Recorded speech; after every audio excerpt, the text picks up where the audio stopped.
고난주간의 첫날입니다. 종료주일은 예수님이 오랫동안 기다려온 메시아임을 공개적으로 드러내신 아주 중요한 날입니다. 동시에 구약 성경의 예언이 성취된 날이기도 합니다.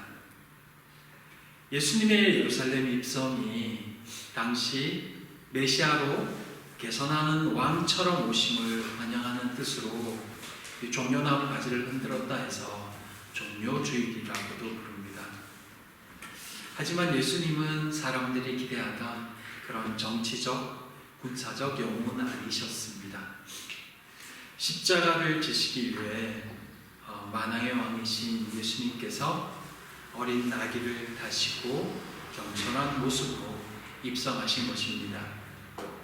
겉으로는 승리의 환호가 가득했지만 바로 그 순간부터 예수님의 가장 큰 고난이 시작되었다는 점에서 종료주일은 역설적인 모습을 띠고 있습니다. 오늘 말씀을 통해서 그리고 당시의 상황을 통해서 오늘 우리에게 주시는 또 종료주일의 귀한 깨달음과 은혜들을 함께 나눌 수 있기를 원합니다. 첫째, 은혜의 첫걸음 순종. 본문 1절을 보면 예수님은 제자들과 함께 예루살렘 가까이 있는 감람산 근처인 벳바게와 베다니 가까이 이르렀을 때 제자들을 보내시며 말씀하셨다고 합니다. 2절을 보면 너희 맞은편 마을로 가라. 거기에 들어가서 보면 아직 아무도 타지 않는 이 새끼 나귀가 메어 있을 것이니 그것을 풀어서 끌고 오라고 말씀하시죠. 그리고 또 3절에 보면 그걸 보면서 누가 너희 왜 이렇게 하느냐라고 물으면 주께서 쓰시려고 하십니다. 다 쓰시고 나면 지체 없이 이리로 다시 돌려보내실 것입니다. 라고 말하는 그런 내용도 나옵니다. 제자들은 그 말씀에 순종해서 나귀가 바깥 길 곁 문에 메어 있는 것을 보고는 그것을 풀어서 가지고 오려고 하죠. 근데 예수님 말씀하신 대로 거기 서 있던 사람 중에 몇 사람이 묻습니다. 새끼 나귀를 풀어다가 어디에 쓰려고 하십니까? 자, 제자들은 예수님이 말씀하신 그대로 대답하죠. 주께서 쓰시고자 하십니다. 쓴 다음에는 다시 제자리에 돌려놓겠습니다. 그러자 그들은 허락합니다. 제자들이 새끼 나귀를 예수님께 끌고 와서 자기들의 겉옷을 그 위에 걸쳐놓으니 예수님께서 그 위에 타시고 십자가를 지시기 위해 예루살렘 성으로 입성하셨습니다. 익숙한 말씀이지만 가만히 그 당시의 모습을 생각해 보면 참 이상한 모습이기도 합니다. 남의 집 나귀를, 그것도 다 큰 나귀가 아니라 새끼 나귀를 가지고 와서 그 새끼 나귀 위에 타시겠다? 상식적으로는 잘 이해가 되지 않는 말씀입니다. 근데 제자들은 그 말씀에 순종하죠. 그래서 나귀를 끌고 옵니다. 나귀 주인 되는 사람도 순순히 그것을 내어놓습니다. 상식적이지 않은 명령과 그럼에도 순종의 연속으로 종료주일이 시작되고 있다는 것입니다. 성경은 그런 예수님의 모습을 스가랴 9장 9절 말씀에 대한 순종이라고 표현하고 있습니다. 오늘 본문을 보면 처음에 보이는 모습이 순종이 이어져서 그 순종으로 이어진 종료주일이 시작되고 있다는 것입니다. 인간을 구원하시고자 하는 하나님의 큰 역사가, 그 은혜가 순종이라는 아주 단순하면서도 명확한 행동에 기초하고 있다는 것은 오늘 종료주의를 지키는 우리에게도 명확한 메시지를 전달해주고 있는 것입니다. 이 땅의 죄의 시작이 선악과를 따먹지 말라는 말씀에 대한 불순종으로부터 출발했음을 기억할 때 예수님의 순종이 제자들의, 심지어 나귀 주인의 순종이 구원 역사의 시작이 되고 있다는 것은 어쩌면 당연한 모습이 아닐까 생각하게 되는 것입니다. 순종 너무 들어서 또 그 말씀이겠구나 라고 생각이 들 수도 있지만 실제로 이 순종이, 죄의 말씀의 순종함이 얼마나 놀라운 은혜를 경험하게 되는지, 심지어 우리가 생명을 얻는 그 순간조차도 이 순종이라는 매개체가 사용되고 있다는 것이 오늘 이 종료주의를 맞이하는 우리에게도 분명하게 전달해주고 싶은 하나님의 메시지라는 것입니다. 사랑하는 성도 여러분, 순종이 구원의 역사에 쓰임받는 첫걸음이었다는 것을 다시 한번 기억할 수 있었으면 좋겠습니다. 그저 하는 말이 아닌 생명을 살리고 영혼을 살리는, 삶이 달라지게 하는 이 첫걸음이 바로 말씀에 대한 순종에서부터 출발하고 있다는 것, 다시 한번 기억하심으로 이 삶에, 이 말씀에 우리가 어떻게 반응하며 살고 있는지, 앞으로 어떻게 살아야 되는지에 대해 다시 한번 깊은 고민을 할 수 있는 이 시간 되기를 소망합니다. 그 은혜를 시작하는 우리 모두가 되었으면 좋겠습니다. 하나님께서 사랑하는 아들을 이 땅에 보내셨고, 또 예수님은 그 말씀에 온전히 따르심으로 마지막 걸음까지 걸어가셨던 그 걸음을 우리가 이 시간 기억하심으로 우리의 삶에 이 예수님을 따르는 본이 그렇게 주님의 말씀대로 걸어갈 수 있는 그런 결단이 사랑하는 우리 교회에게 넘치기를 소망합니다.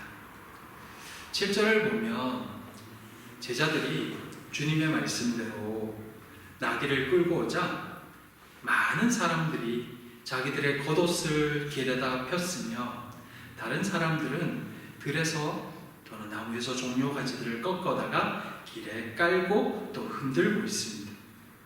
이는 지극한 존경과 헌신을 뜻하는 표현입니다.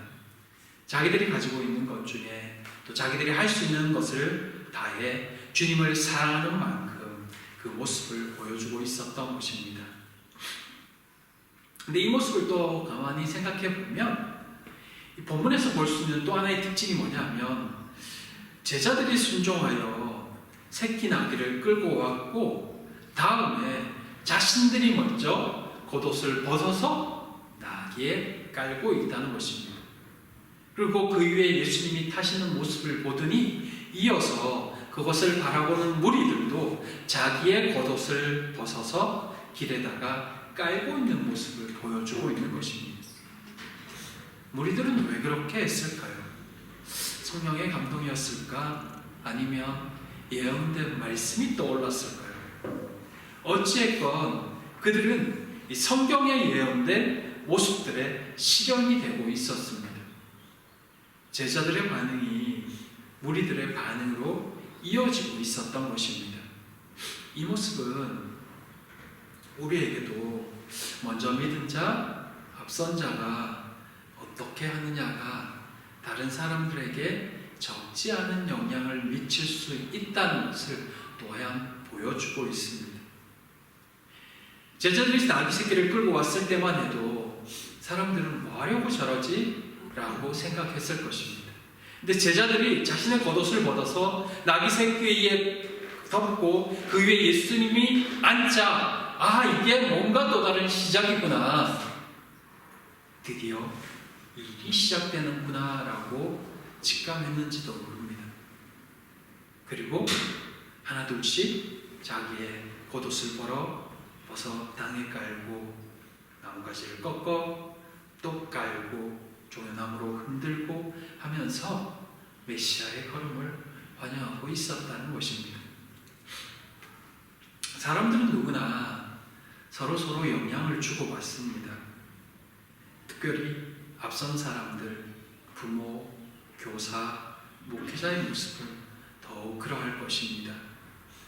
바라기는 선한 것을 믿음의 행위로 선한 영향력을 끼칠 수 있는 그런 모두가 되기를 원합니다.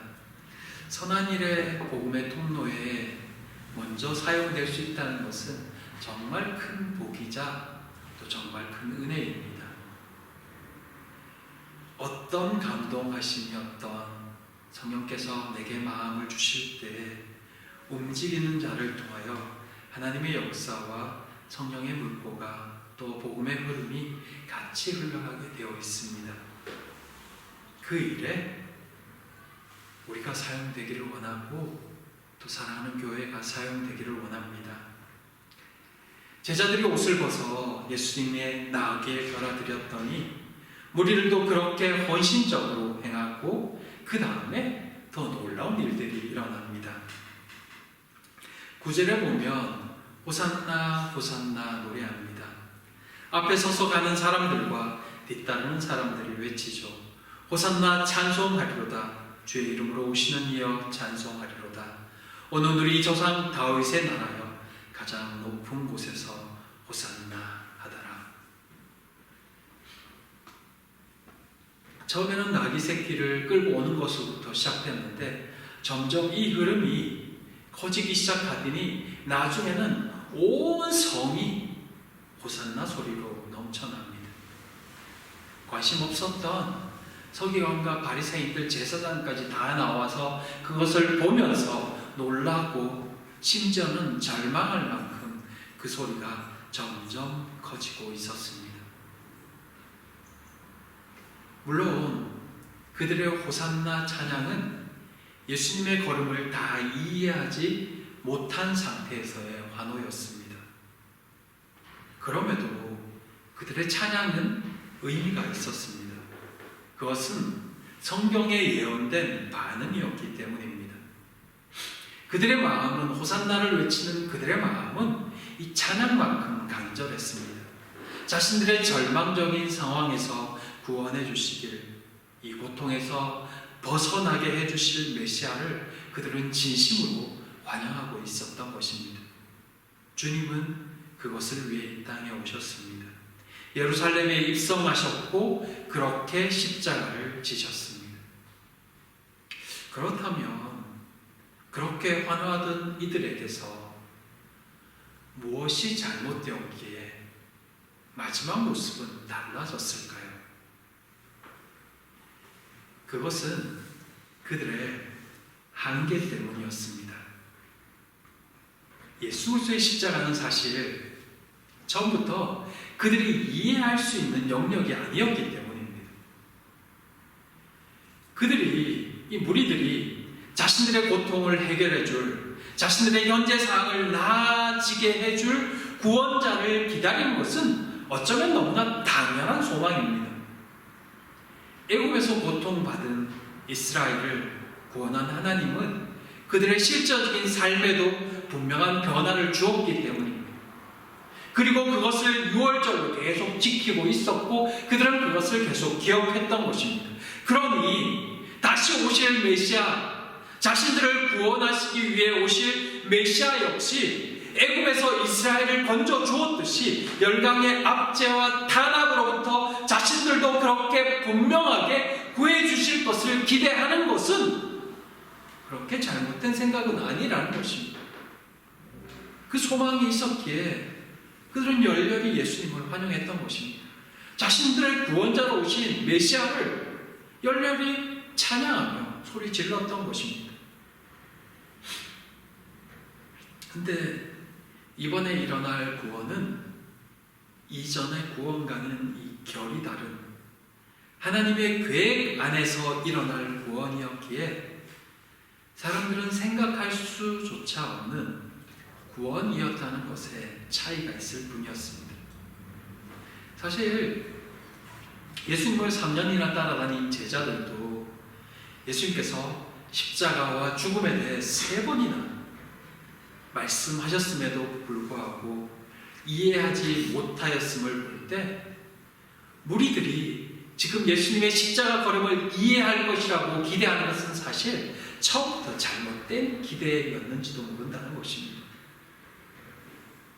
지금 우리의 시선으로 그 당시 이스라엘 백성들의 반응을 한마디로 딱 잘라서 비난하는 것은 어쩌면 너무 성급한 판단이라는 것입니다. 그렇다면 그들이 이해하지 못할 것이다 라는 것은 어쩌면 예상된 반응인데 불구하고 그럼 그들은 어떻게 했어야 했을까요? 다 이해하지 못한 일들을 겪게 될 그들이 할 수 있는 최선은 무엇이었을까요? 결국 그들은 잘못된 결정을 내리고 예수님을 십자가에 못 박는 일에 동조한 무리들이 되었지만 그 모습이 오늘 우리에게 주는 깨달음은 무엇일까요? 그들을 단순히 잘못했다 비난만 하기보다는 그들의 어떤 모습이 이런 결과를 초래했는가를 생각해 보아야 되는 것입니다. 예수님을 환호한 이유는 지금까지 예수께서 행하신 행동들이 그분의 가르침이 너무 좋고 훌륭했기 때문이었습니다. 잘못된 것을 가르치지 않으셨으며 가난한 자, 연약한 자들을 위한 모습이 너무 좋아 보였고 너무 고결해 보였습니다. 예수님이 행하신 기적, 특별히 죽은 나사로까지 살리신 그 능력은 감히 누구도 따라가지 못할 멋진 능력이었고 훌륭한 일이었습니다. 그분이 구원자가 되지 못하신다면 도대체 누가 감히 메시아라고 말할 수 있을까요? 그렇게 그들은 구원자로 오시는 예수님을 환영한 것이었습니다. 그런데 그들이 보지 못한 것이 있었습니다. 무리들의 환호 속에 등장하신 예수님의 모습이었습니다. 나귀 새끼를 타신 모습, 겸손의 왕으로 오실 메시아. 하지만 그 모습조차 예언된 모습이었기에 예수님의 의도가 무엇인지 모를 수 있죠. 아, 예언된 모습으로 오시나 보다. 그러니까 예언된 메시아인지 라고 생각했을 수도 있을 것입니다. 근데 문제는 그분이 자신들의 메시아였다고 믿었다면 끝까지 그분을 메시아로 믿어야 했습니다. 근데 그들은 끝까지 그분을 메시아로 믿지 못했습니다. 오해할 수도 있고 이해하지 못할 수도 있지만 정말 그분이 메시아로 오신 것을 그들이 확신했다면 어떤 일이 있더라도 심지어 다 이해하지 못할지라도 마지막까지 믿어야 했습니다. 그러나 그것이 없었습니다. 무리들은 상황과 분위기에 압도되어 결국은 자신들이 메시아라고 믿었던 그분을 십자가에 내놓는 일에 동조하고 말았습니다. 사실 그건 제자들도 크게 다르지 않았습니다. 심지어 그들은 부활하신 예수님에 대해 목격자의 이야기를 들었음에도 불구하고 눈으로 보기 전엔 믿지 못했으니 말입니다. 누구 탓을 할 수 있는 문제는 아니었다는 것입니다.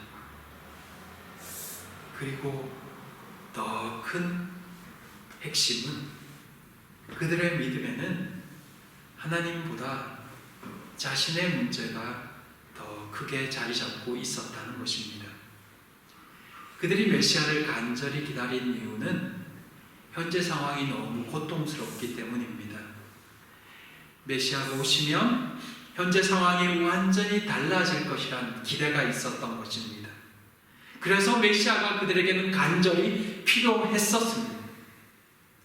지금 내 고통이, 내 문제가 그들이 메시아를 기다린 가장 큰 이유였습니다. 그들에게 있어 믿음이라는 것은 자신을 위한, 자신의 문제를 위한 것이었습니다. 그러나 믿음은 그게 아니라는데 또한 문제가 있는 거죠. 우리가 믿음, 예수님을 믿는다라고 말하지만 무엇을 위한 믿음인가? 왜 믿는가? 돌아보게 한다는 것입니다. 근데 정말 감사한 것은 그런 우리들의 반응에도 불구하고 믿는다 말했던 제자들과 사람들의 믿음 없는 연약한 모습에도 불구하고 하나님은 하나님의 일을 하셨고 예수님은 묵묵히 십자가로 향한 발걸음을 멈추지 않으셨다는 것입니다. 그래서 오늘 우리가 이 자리에 있는 것입니다. 사랑하는 성도 여러분, 종료주일 고난주간이 되면 예수님의 십자가로 향하시는 고통과 힘듦을 묵상하며 함께 슬퍼하는 것도 좋지만 그 앞서서 우리의 무능력함과 다 이해하지 못한 믿음 없음의 모습을 인정하며 주의 은혜와 도우심을 구해야 합니다. 그리고 이제는 우리도 아는 주께서 겸손한 왕으로 오셨다는 것을, 우리를 위해 십자가의 죽음을 묵묵히 받아들이셨으며 그렇게 그 길을 걸어가셨다는 것을 오늘도 여전히 우리의 연약함을 위해 기도하고 계시다는 것을 기억해야 합니다. 그리고 우리가 쉽게 비난하고 마는 종료주일 그날의 무리들처럼 우리도 쉽게 열광하며 또 이해하지 못할 일들 앞에서 쉽게 원망하고 마는 존재라는 것도 잊지 말아야 합니다. 우리도 언제든 넘어질 수 있습니다.